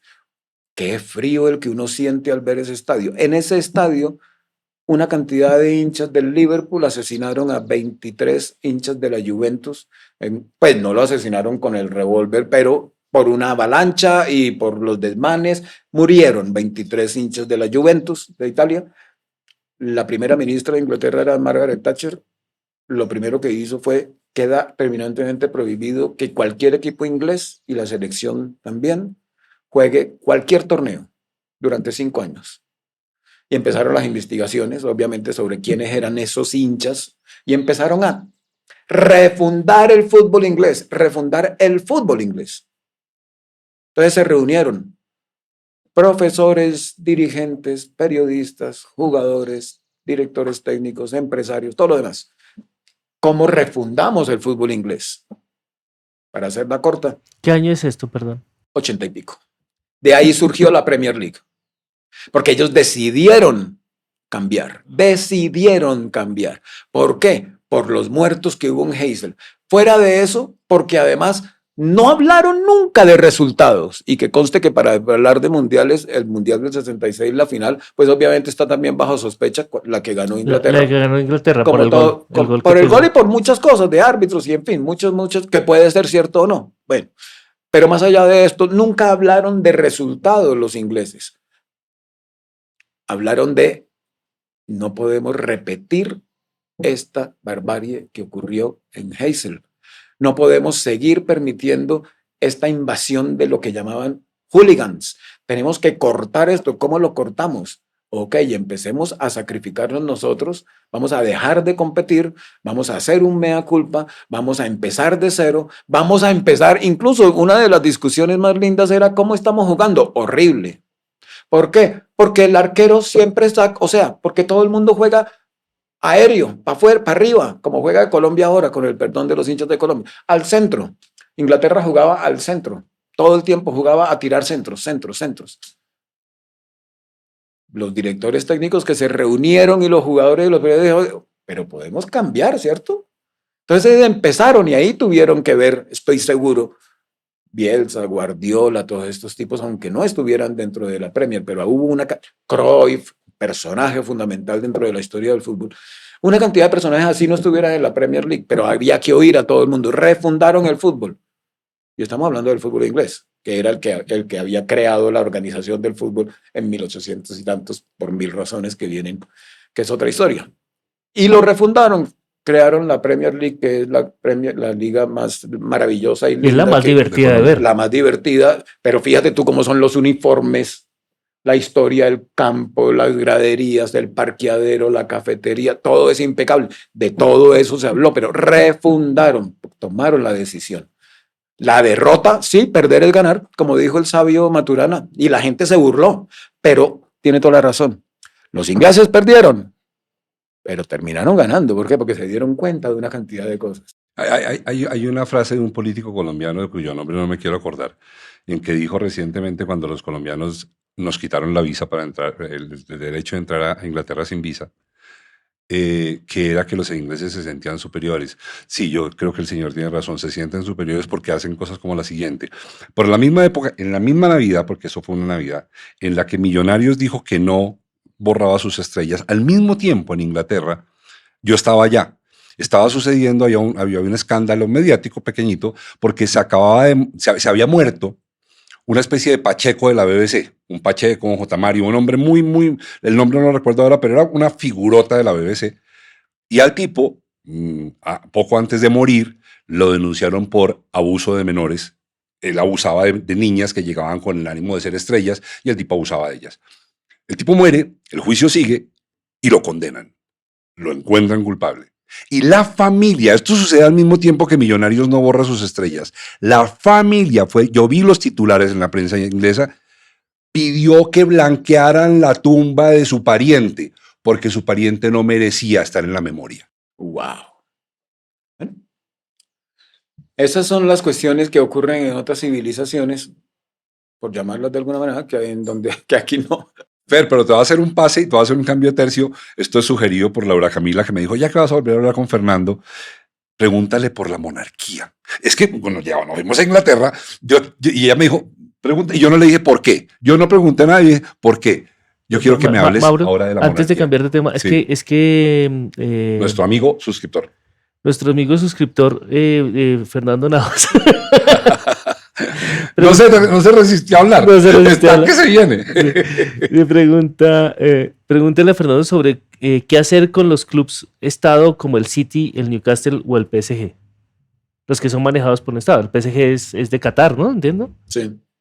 ¿Qué hacer con qué? Bueno, es que a mí no me preocupa quiénes son los dueños. A mí lo que me preocupa es la organización. Y yo creo que todos esos clubes tienen una organización impresionante, con divisiones inferiores, acorde con la historia de esos países. Es que el fútbol no lo podemos sacar de decir, no, es que el fútbol es aparte. No, es que el fútbol es parte de un país, indudablemente. Entonces, lo que ocurre dentro de un país también ocurre dentro del Pero, fútbol. perdón, es que me parece que Fernando está preguntando más como esos países, por ejemplo, el PSG es el Paris Saint-Germain, Sí, es de París, sí, pero el dueño de eso es sí, Qatar, sí. que es otro. Claro, pero ¿cuál es la organización que hay? ¿Y quién tiene la organización? Es que se nos olvida cómo son las organizaciones de esas entidades, desde el recogebolas hasta el presidente. ¿Quién la forma? ¿Cómo se formó? Ahí tiene mucho que ver la historia y tiene que ver Francia para hablar del PSG, y tiene que ver las otras empresas, y tienen que ver una cantidad de cuestiones que son fundamentales. O sea, que el dueño sea este o no. Harrods yo me acuerdo de la polémica que se formó porque Harrods fue comprado en algún momento, que era el almacén emblema de Londres por Lafayette, un árabe, ¿no? Al-Fayed, ¿no? Alfayet, Exacto, que era además el el de de D&D. Lady Di, que después lo vimos en la serie y todo lo demás. Eh, Siguió siendo Harrods y siguió teniendo la misma organización y siguió teniendo una cantidad de cuestiones súper importantes. O sea, yo no creo que el problema sea quién es el dueño, sino, bueno, a menos de que sí tenga serios problemas como era lo que ocurría con Pablo Escobar y los Rodríguez y todo lo Porque demás. dice Fernando, dice, pero pero el fair financiero lo respetan poquísimo, la Premier viene investigando, igual no pasa nada. Pero han pasado muchas cosas y que uno desconoce, porque ellos tienen una cantidad de reglas y de resultados de los juicios y de las sanciones que uno no conoce de ignorante. Habrá que meterse realmente si a uno le interesa, pero lo que yo rescato de aquí es la organización y las decisiones. Y el principio, o sea, ¿cuál es nuestro objetivo? ¿Y de acuerdo con qué? El objetivo del fútbol colombiano simplemente es hacer plata y hacer millonarios a una cantidad de personajes y ganar supuestamente títulos, pero no se dan cuenta de que para eso hay que trabajar por debajo, que es las divisiones inferiores, los profesores, los periodistas, o sea, lo que hizo Inglaterra en los 80, y eso que estamos hablando de Inglaterra, ¿no? ¿Quién se sienta al lado del jugador de 16 años que llega a Santa Fe o al Pereira? ¿Qué le dice ese jugador? ¿Qué le dicen las mismas situaciones en River o en el Liverpool o en el PSG? ¿Quién está al lado? ¿Cómo es la cultura que hay por dentro? Es que el fútbol, como todo, también tiene una cultura, la cultura fútbol. Entonces, el público inglés, el público francés, el público argentino, el público brasileño, pues son distintos que el público colombiano. Y el público colombiano, tristemente para mí, pues lo que le falta es eso, pensamiento, lectura, profundidad, darse cuenta se deja llevar por los periodistas en general. Y los periodistas son actores en este país comprometidos. En muchos otros lugares también, pero no tanto. Por lo menos son 50-50, pero es que aquí es 99.99999. Vengan, pasemos a la monarquía. Es que está, Fernando está. A ver, que se calme, que se La, calme. la Serie A mandó al Juventus a segunda división, mientras que en Inglaterra les ponen sanciones económicas para que los estados como Qatar, que para los estados como Qatar no son nada. Eso es como no sancionar. O sea, a Fernando no le gusta La que, Premier. que equipos como el PSG que Qatar sea el dueño Ok. del PSG. Hijo, Yo, ahí yo, hablamos. yo quería preguntarle sobre nuestro presidente de la Federación de Fútbol. Pero ¿para qué hablar de cosas tan bajas? ¿Está bien? De verdad, este es un podcast que busca pensamiento crítico. Fernando. Es que recuérdese que soy el de la No, ronda pues común y el señor corriente. Yeserum es un nombre que yo asocio con otras cosas como insecticida. No, por favor. Fernando, no es que me quiera ir del fútbol, pero es que hoy nos hemos comprometido a hacerlo un poco menos extenso el podcast. Y yo quiero que me hables de la monarquía porque sin duda estamos tocando un tema vecino. Mira, yo viví en Inglaterra un año, de los 5 a los 6 años, porque mi papá fue embajador allá hace muchos años. Según mucha gente, es uno de los pocos políticos honestos que ha habido en la historia de este país. Y pueden investigarlo o no, pero creo que era así. Fue embajador un año, yo viví allá, aprendí prácticamente más y primero el inglés que el español. Ella se llama Fernando Araujo Grau, ¿no? Alfredo Araujo. Alfredo Araujo Grau. Y pues yo fui al colegio allá, yo creo que aprendí inglés y se me olvidó todo el español. Cuando llegué acá me vestían como inglés. Grave problema, aunque uno no lo tiene en cuenta y obviamente no hay responsabilidad de nadie. Y yo hablaba inglés british. Me metieron al Cervantes. Gran colegio. En el Cervantes no hay, pues sí hay inglés, pero no es que sea bilingüe. Entonces a mí se me fue olvidando el inglés. Mis hermanos mayores, estos son cuestiones que voy atando. Yo soy el menor de 9. Cada vez que querían decir algo para que yo no entendiera, hablaban en inglés. A mí se me fue olvidando el inglés Hablan en español, con pues. el acento británico. No, hablaban en inglés enfrente de mí para que yo no entendiera, porque ya a Ya mí, se le o sea, olvidó el tiempo inglés. después, Ya se se lo me había olvidó. olvidado, ya entendí. Pero mientras se me olvidaba, por ejemplo, recuerdo, es que el mundo ha cambiado mucho, pero recuerdo algunos sacerdotes que me pedían, ay, por favor, hable, hable, y me regalaban canicas y me llevaban a las oficinas de ellos a cambio de chocolatitos para que les hablara inglés. Claro, un niñito de 4 años, 5 años, además vestido como inglés, pero por eso me volví todo despachatado, yo creo. O sea, y me la montaron tanto en el colegio. Claro, un niño de 5 años con vestido de paño inglés y zapatos de charol, y yo, pues claro, él hazme reír de todos los demás. Entonces ya me volví pues un gamín prácticamente durante mucho tiempo y con esas tensiones, ¿no? Con mucho odio hacia todo lo inglés y tal, hasta que caí en cuenta y empecé a darme cuenta de, los ingleses y tal, y la historia inglesa, lo bueno, lo malo, lo regular, los personajes, pero me empecé a dar cuenta de muchas cosas. Entre ellas, por ejemplo, la monarquía. Eh, y yo sí digo, pues, es que si uno tiene un rey o una reina, pues en medio de todo, pues se te acabaron las ridículas ambiciones de ser presidentes. Hay un rey que está por encima de eso. Eso tiene que tener una cantidad de influencias gigantescas dentro del trabajo de la gente. Yo creo que acá en Colombia todo el sector público trabaja para llegar a un cargo más adelante a los 4 años. Entonces el secretario, no sé, el director de IDARTES, para poner un ejemplo, quiere ser secretario de Cultura, el secretario de Cultura quiere ser ministro de Cultura, el ministro de Cultura quiere ser presidente. O sea, siempre es, pero nunca está en el trabajo. Yo creo que en una monarquía en general, pues tu trabajo es tu trabajo, fuera de la ética. Te tocó, o sea, te tocó ser ministro y nada más que ministro. ¿Por qué? Porque no vas a ser rey. Lo siento. Yo creo que eso tiene que tener una cantidad de influencias dentro del manejo. Además, porque mi argumento número uno es, si Inglaterra, Suecia, Holanda, Dinamarca, España, en fin, países como esos tienen monarquía, yo solamente digo, por algo será. Punto. Yo comparto contigo esa sensación. A mí, el sentido profundo, ético, filosófico, epistemológico Lo que no se compra. de la monarquía. Y mira que yo lo viví en una escala, voy a llevarlo a una escala no inferior, es una escala distinta. Y es cuando yo trabajaba en Fox, yo fui vicepresidente de Fox Telecolombia, un trabajo maravilloso que amé y se lo agradezco mucho a los Duque.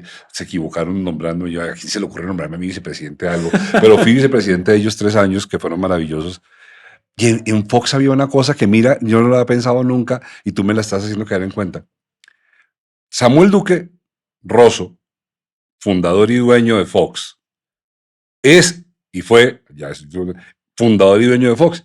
Entonces en Fox yo era vicepresidente con otros, pero en Fox no había rencillas políticas, no había intriga, porque es que nadie podía llegar allá porque el man era el dueño de todo. Entonces, ¿para qué peleaba yo con el vicepresidente de la otra cosa? Hermano, por más que pelees, ni te van a subir el sueldo porque ya lo tienes bueno, y segundo, ya no hay cargos de más arriba. Y esa razón evitaba que en Fox hubiera intriga política.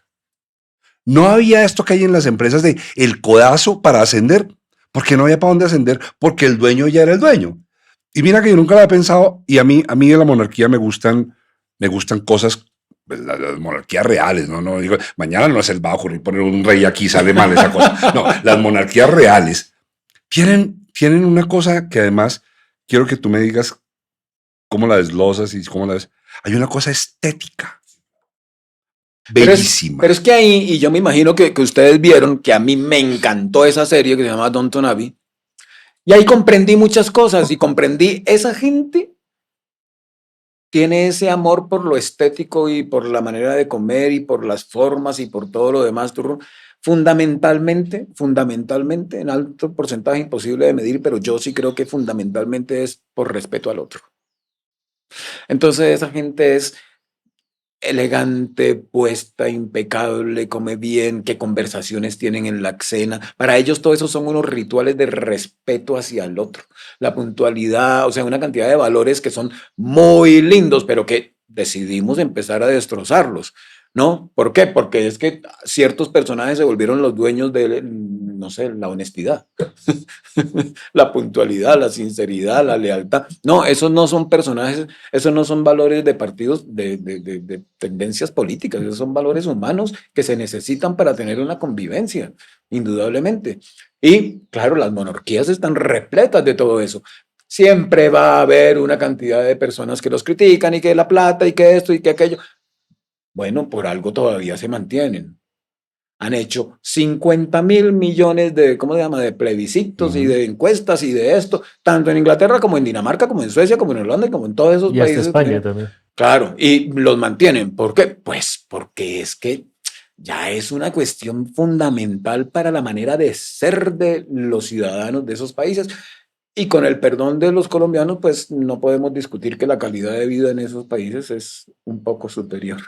Y hay un detalle sobre el que quiero que me desarrolles, porque creo que tú lo tienes que saber más que yo.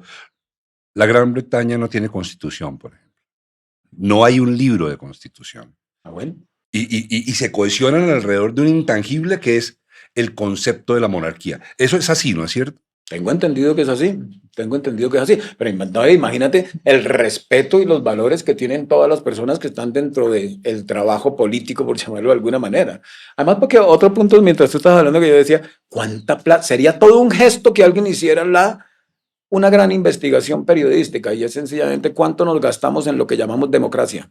Yo creo, además, claro, esto va a ser dentro de muchos años y vamos a estar todos muertos por fortuna, pues por lo menos por fortuna en mi caso, que la democracia se va a terminar. Hay un estudio maravilloso de un francés que se llama Tocqueville sobre el comienzo de la democracia en Estados Unidos, después de 50 años después, y decía, pero ¿cómo tanto progreso y tantas cosas? ¿A qué se debe? Fundamentalmente, primero decía que temía que terminara siendo pues la ley y la ética y el valor de los imbéciles, porque la mayoría de la gente pues es inculta y no es muy, muy preparada y no está muy dada al gran pensamiento.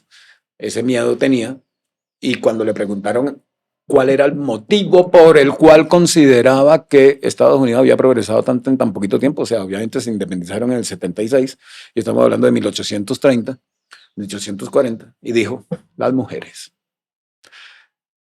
Y yo, pero no es que las mujeres siempre eran las pobrecitas. No, es que hay que ver las cosas. Claro, las mujeres eran las transmisoras fundamentales de los valores esenciales de la sociedad norteamericana. Y eran el ejemplo, según Tocqueville, que algo estudió y algo pensó. Yo no lo estoy diciendo como, o sea, a motu propio, sino estoy refiriendo a lo que dice Tocqueville. La investigación que yo haría, por ejemplo, es cuánta plata se gasta esta democracia en elecciones, poselecciones, preelecciones, Referendos, plebiscitos, plebiscitos, consultas, yo no sé qué, entramados, en porcentaje, contra cuánta plata nos gasta. Además, en la democracia en general, no solamente en las elecciones, o sea, son una cantidad de cuestiones en aras de la democracia que es toda la plata del mundo. Toda la plata del mundo. Lo de las elecciones yo creo que termina siendo el 20% de lo que se gasta en un país por mantener eso que llamamos democracia, que terminó siendo simplemente cargos. O sea, puestos del este y del aquel y del de más allá, pero es toda la plata del mundo. Mira que me hiciste caer en cuenta de una cosa que no lo voy a hacer resaltar porque me parece chévere. En ese sistema tan aparentemente anacrónico y arcaico y petrificado, que yo no lo considero así, pero oigo toda la crítica de la monarquía, además que generalmente es una crítica que viene de un sentimiento de resentimiento de clase, y eso es la figura más importante, visible para el ciudadano común y para el turista de Inglaterra, es la reina Victoria. Es una mujer. y la que hizo la historia del siglo XX es otra mujer, es la reina Isabel. En un sistema aparentemente anquilosado y fosilizado, hay dos grandísimas. O sea, es que la reina Victoria, uno lee a la reina Victoria y por favor, señor, estamos en un ser muy grande. Y la reina Isabel de Inglaterra, la segunda, la que acaba de morir, es un ser muy grande. Mucho más grande que los reyes. Porque Enrique VIII pasó, pues, él parece que fue muy importante legislativamente, pero fue un puto. Pero importantes como emblema. Victoria. Pues tan es así que fíjate, para darte la razón totalmente, que se habla de la época victoriana, Y la época isabelina. la época isabelina, pero nunca se habla de la época eduardiana, o de la época Fernandina. enriqueriana, o de la época, ¿no? Bien llamativo, pero hay 3 épocas en Inglaterra fundamentales de los últimos 1000 años que son esas. Y dice el chisme histórico, y a mí me gusta creerlo, a mí me cae muy bien Cristóbal Colón por lo que hizo, por lanzarse al vacío, eso me parece admirable, y es la reina Isabel la que cree en el hombre, ¿no? O sea, hablemos de lo que tú estás diciendo, si bien es cierto, yo estoy de acuerdo en que hay que equilibrar las dinámicas de la relación entre los dos sexos, pero las mujeres han sido muy importantes en la historia y no han estado completamente sometidas a una cocina. Victoria, Isabel, la reina Isabel en España. La zarina de Rusia, Catalina. fundamental en la historia de Rusia.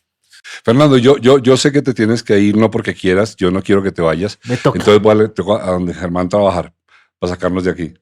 Como decía el capitán Kirk en Star Trek, cuando se iba a terminar el capítulo, señor Zulu, sáqueme de aquí. Antes de eso, queremos hablar de Atlantic Park, Por Ciudadela favor. Industrial. Su merced sabe que yo estoy estudiando para aprender cosas que nos sirvan a Mauricio y a mí y sacarnos de la ignorancia sobre las ciudadelas industriales. Entonces esta vez averigüé sobre la ubicación estratégica. Acuérdense que nos hablaron mucho. El concepto de ubicación estratégica. Sí, acuérdense que nos hablaron mucho que la ciudadela industrial está en Atlántico, cerca de Barranquilla, y que las cosas más importantes que tiene es que está equidistante de las 2 carreteras 4G más importantes del país. Entonces me puse a averiguar sobre eso. Entonces la ubicación estratégica es un factor crucial para el éxito de una ciudadela industrial, ya que impacta directamente en la eficiencia operativa, la rentabilidad, la competitividad de las empresas que la conforman, y hay cosas importantes como la reducción de costos operativos, servicios públicos, la ubicación con acceso fácil y confiable de servicios esenciales como agua, electricidad, gas, telecomunicaciones, pueden disminuir los costos de infraestructura, que nos decían que ellos tenían todo eso muy organizado. La mano de obra, la proximidad a centros urbanos o áreas con fuerza laboral calificada facilita la contratación de personal. Nos decían que estaban tan cerca de Malambo que pensaban impactar en la cantidad de personas de Malambo que trabajaran ahí en la ciudad industrial. El acceso a mercancías y proveedores, porque le da cercanía a los clientes, y la proximidad de proveedores. Hay muchas cosas interesantes. Eso está muy bien pensado, ¿no? Eso es una muy buena idea. Y la pregunta común y corriente a nombre de Ciudadela Industrial, Atlantic Park, Ciudadela Industrial. Atlantic Park, Ciudadela Industrial presenta la pregunta del podcast común y corriente. Nos la manda una corresponsal que se llama Laura Camila. Le pregunté yo también que si me daba una pregunta, dice: pregúntale cuáles son los trucos caseros para quitar la gripa. Oye, estaba hablando precisamente O de sufrir las defensas. de eso, ¿no? ¿Están hablando de eso? Lo estaba diciendo ahorita. Sí. Es que el otro día una dependiente de una droguería que queda al lado de mi casa me dijo, yo decía, bueno, dame algo para la tos, para la gripa y no sé qué, la garganta y tal, y entonces me dijo, no, yo no le voy a vender nada, mire, hágase lo siguiente, una cucharadita de tomillo, un Halls, leche, lo pone a hervir, cuando ya esté subiendo la espuma, le pone miel, le pone 2 pedacitos de gelatina de pata de res y le pone un poquitico de nuez moscada. Y espera que hierva y se toma eso, y eso es maravilloso y lo hace dormir. Y empecé a tomarme eso y ahora me tomo 2, 3 al día. ¿Y qué tal sabe? No, delicioso, ¿Sí? delicioso. Todo va a depender de la cantidad de tomillo que le pongas. Si te gusta, pues le pones ¿Y un se poquito toma más o menos. caliente o frío? Caliente, termina siendo súper caliente. Ahora, después de que te lo tomas, terminas con mucho calor, pues no salgas a la intemperie, pues porque Porque sí, exacto. Pero no, yo no volví a tener tos ni nada nada por el estilo. Pues a Laura Camila le sugerí el fin de semana que estaba que se moría y no compró los ingredientes. O sea, es muy fácil. En un D1 uno logra comprar todo. O sea, no necesita uno. Bueno, eso lo vamos a meter en los Pongamos la highlights. lista ¿no? En como los si fuera una highlights, receta. no, además, voy a ir a hacerlo, de verdad. Es que, porque esta mañana lo dijo alguien allá hoy, todos salieron corriendo a hacer el remedio del farmacéutico Fernando. Imagínese. Fernando, ya vamos a concluir este episodio y de verdad me pongo un poquito fundamentalista, pero sí, yo te agradezco mucho. No que hayas venido, eso está bien, te agradezco mucho que sigas dando guerra. Yo creo que el pensamiento crítico y el pensamiento ordenado, amarrado a un concepto mucho más amplio que es la educación, porque es la única salida. Y no sé si exista la salida, porque si es bien es cierto la única, no sé si vayamos a pasar por ahí. Y yo te agradezco que lo sigas haciendo, que sigas pensando, que sigas atormentándote con la existencia. Y yo creo que hay que atormentarse con la existencia. Perdona que te interrumpa porque voy a repetir aquí más o menos el concepto de uno de los personajes argentinos más importantes de la historia que se llamaba Domingo Faustino Sarmiento, que era un enamorado de la educación. Sarmiento. Tan enamorado de la educación que fue el que hizo la ley fundamentalmente y la defendió porque alcanzó a ser presidente y también era literato de la educación gratuita en Argentina, tanto de universidad como y laica. Cuando él subió, la educación era el 2%, tipo era por todos lados, escuelas, profesores. Se trajo de Inglaterra, volvemos a hablar de Inglaterra, una cantidad de gente para que trabajara en su gobierno, fundamentalmente como profesores, como directores de carrera, como directores por la educación inglesa. Y eso que ellos detestaban a los ingleses por las guerras que habían tenido y una cantidad de cuestiones, pero fue más allá de mis sentimientos. Es que tenemos que dejar a un lado los sentimientos un poquito, ¿no? Y pensar, este tipo le abrió las puertas de Argentina a la migración, a los europeos, a no sé qué, que formaron la Argentina de hoy.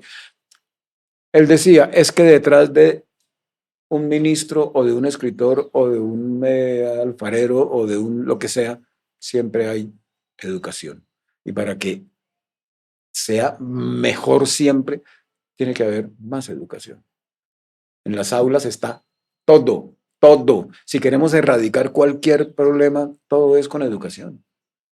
Es que no son varitas mágicas de decir, no es con castigo siquiera, es que ni siquiera es el linchamiento tan de moda hoy, ¿no? El ajusticiamiento ahí en la plaza pública porque hiciste esto, no lo hiciste, pero ni siquiera está demostrado. Es educación.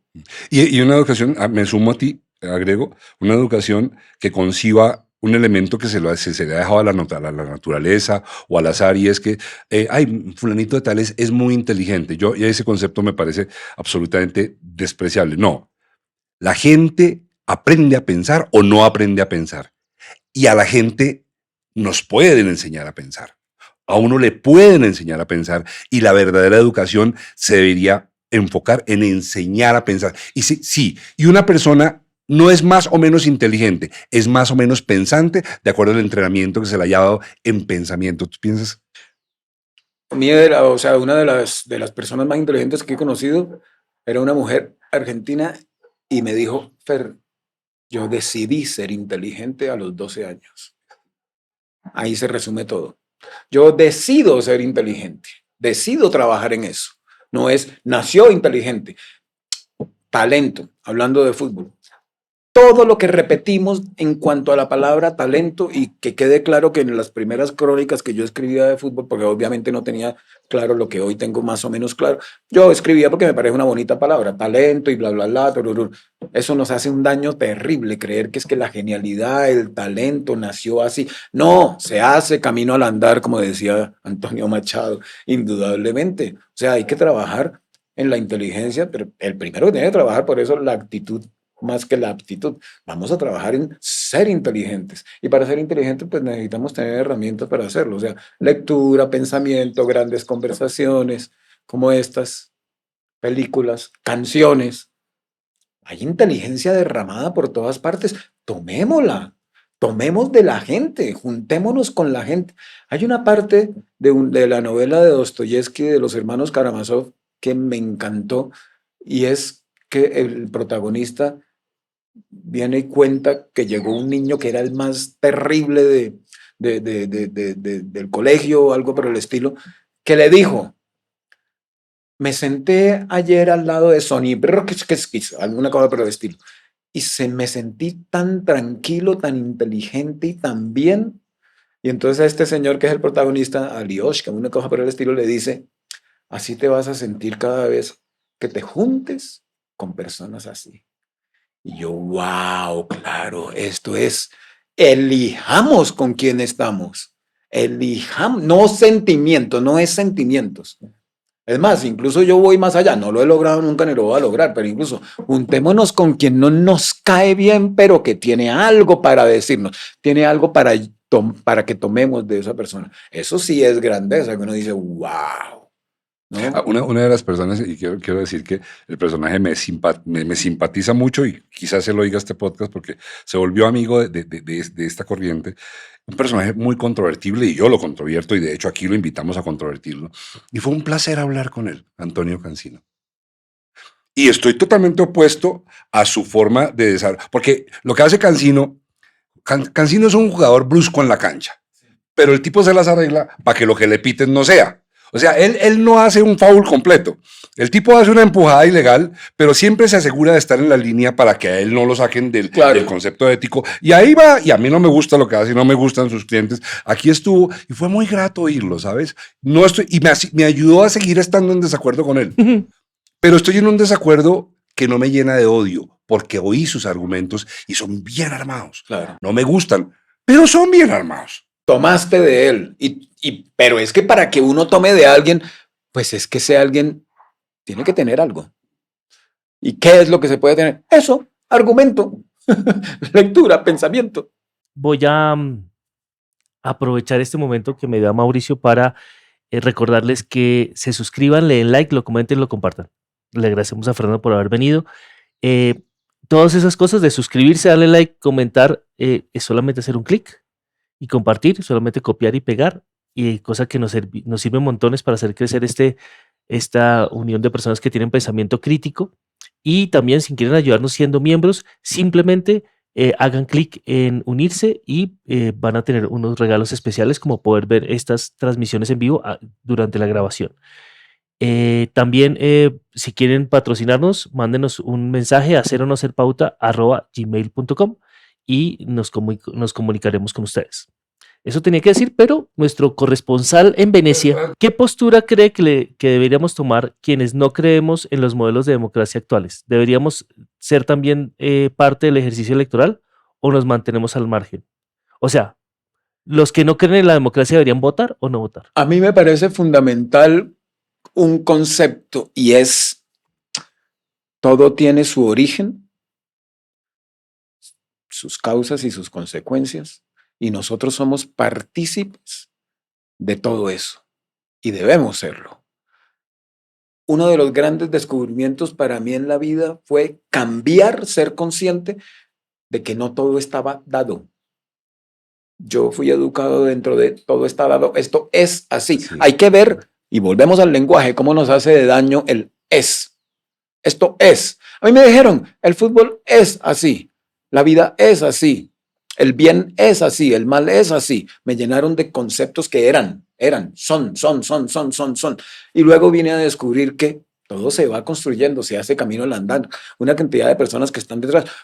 Empecemos a construir un modelo distinto. Claro, van a decir, uy, no, pero la gran utopía. Ok, poco a poco se va logrando, pero es que eso no se va a lograr si no empezamos. Y si no empezamos a conversar al respecto. La democracia no funcionó. La democracia colombiana no funcionó. ¿Por qué? Porque terminó prostituida, punto. Y una cantidad de otras cuestiones. Además, miremos el país que tenemos, seamos capaces de ver el país que tenemos. Porque es que ahí también se necesita, ¿cómo se llama eso? Estar despierto. Valentía, ¿no? O sea, de aceptar y decir, oiga, somos un fracaso. El ser humano es un fracaso. Yo siempre digo, o sea, la humanidad es un invento que como que fracasó. Tú sabes que Schopenhauer, y esto lo sé porque mi papá, porque tiene, cuando se escribe mi papá escribió un libro de cuentos y al comienzo del cuento está el título y hay una frase que siempre es de otro. ¿Cómo se llama técnicamente ese pedacito? Epígrafe. Sí, epígrafe. Sí, bueno, hay uno que es de Schopenhauer que dice, si si yo fuera Dios y viera la humanidad, me sentiría muy avergonzado de mi obra. Ah, bueno, Eso ok. lo dice Schopenhauer. No, y es así, es más o menos así, o sea, yo estoy de acuerdo con eso. Entonces, pues sería bueno mirarnos al espejo, desnudarnos y decir, oiga, todo esto funcionó, empecemos a ver qué hacemos, poco a poco, lentamente, También. o sea, empecemos a conversar, a ver. A mí me tiene muy triste que el negocio más grande del mundo sean las armas. ¿Cómo matarnos a nosotros No, pero mismos? claro, Me parece. exactamente, imagina, eso habla de la humanidad. Schopenhauer y Dios. ¿Por qué ese negocio? ¿Por qué es el negocio más grande del mundo? ¿Por qué no hay otras cosas que pueden ser Claro, bonitas que y pueden los, ser y los otros son el envenenamiento por medio de las drogas de todo tipo, ¿no? O sea, estamos perdidos. Antes de despedirme, que estoy preocupado por tu tiempo, y ya nos vamos, voy a decir una Pero esto cosa, está buenísimo, una cosa Mauro. muy antipática. Sí, pues es que ese hombre tiene una cita.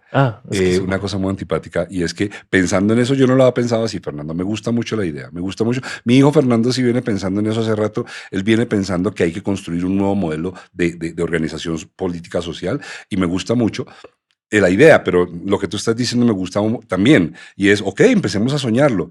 Y voy a decir una cosa que me va a granjear mucha antipatía por lo que hago, y yo creo que tenemos que volver a mirar una cosa que se llama la aristocracia. Claro, claro, claro. Mira, yo estoy convencido. Yo lo último que escribí público fue una novela que se llama Aunque me muera la izquierda, y duré mucho tiempo investigándola y aprendiendo muchas cosas. O sea, pero no es ninguna apología de absolutamente nada. O sea, puse ese título porque me suena lindo. Aunque me muera la izquierda es una palabra linda. Le guste a uno o no, pero es una palabra linda, o por lo menos a mí me lo parece. Y dentro de tantas conclusiones y pensamientos y lecturas y todo lo demás, es que ningún gran revolucionario en la historia de la humanidad realmente viene de abajo. Todos son de alguna manera de la mitad para arriba y muy del 80% para arriba. O sea, aristócratas con distintos nombres. Lo fue el Che, lo fue Fidel, lo fue Lenin, de Lo alguna fue manera, Bolívar. lo fue Bolívar, lo fue, o sea, además eso tiene su lógica. Fundamentalmente para mí es que no son comprables, es que ya saben que es subirse a un Mercedes. No te van a comprar con el Mercedes. Fuera de que también tuviste una biblioteca, unos valores, unas conversaciones, unos personajes. Estás dentro del sistema, llamémoslo así. Entonces yo estoy de acuerdo contigo de recuperemos la aristocracia. Sí, claro, recuperémosla. Bueno, es interesante esto que acaba de pasar acá, porque se dijeron cosas que no se suelen decir.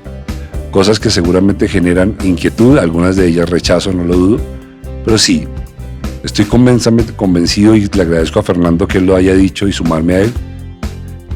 La educación y el pensamiento deberían ser los que rigen una sociedad, no la grosería y la barbarie. Vamos a soñar con que algún día tengamos un mundo parecido a eso. Fernando lo dice, no lo vamos a ver estando vivos, pero hay que empezar a pensar en que quienes nos dirigen y quienes piensan el destino de las comunidades deberían ser personas muy bien educadas y que sepan pensar. Suscríbanse, denle like, ayúdennos, seguimos pensando, 20 becas, 10 en administración de empresas, 10 en ingeniería informática, Corporación Universitaria de Cataluña.